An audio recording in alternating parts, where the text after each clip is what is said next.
சாப்பிட்டியா வேணி? என்ன கேட்டீங்க? சாப்பிட்டியான்னு கேட்டேன்.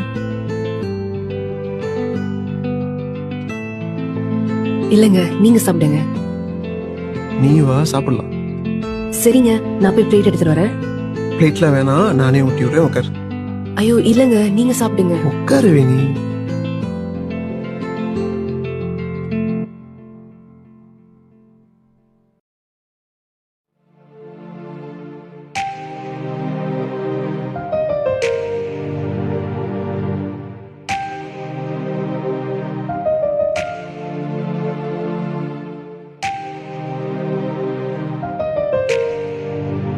ஏன் வேணி அழுகுற?